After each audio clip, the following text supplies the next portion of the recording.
Let's go to Mushfiq, and then we'll go to Augusta. Thank you, Steph. Can you hear me? Yes, sir. Thank you. Nobel laureate Professor Muhammad Yunus told the reporters this morning that Bangladesh regime people seized all of his Grameen offices. And as you know, that government filed new charges against him. Is the Secretary General aware of his situation?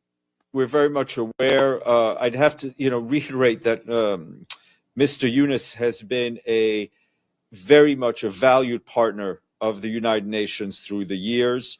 He's been an advocate for us, both in official and unofficial capacity, and supporting a number of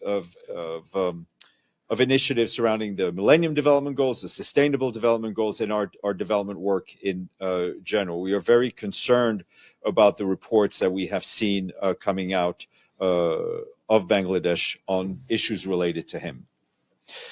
Go here in the front. Thank you, Afrin, and thank you, Kamala, for doing this. And I'm sorry, I mispronounced your name. Okay, I'm sorry for that.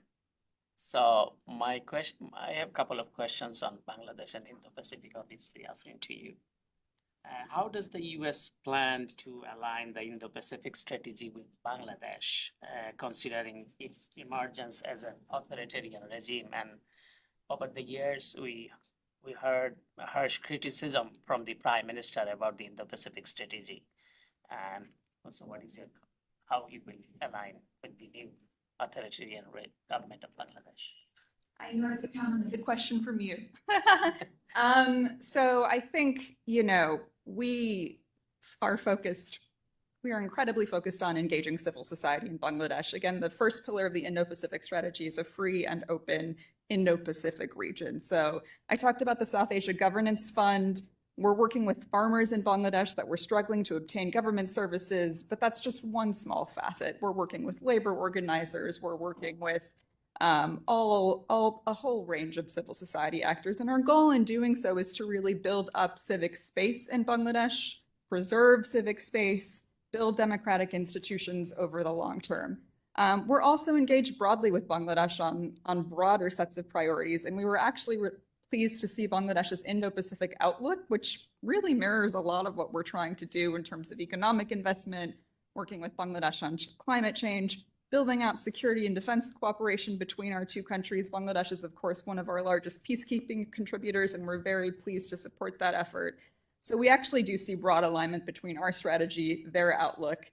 But in response to your question on how we're going to continue to engage on the democracy and human rights issues moving forward, again, our focus is really civil society. Thanks. In light of the Biden administration's commitment to reflecting the will of the people of Bangladesh, what specific measures the U.S. undertaking to facilitate that return back to democracy?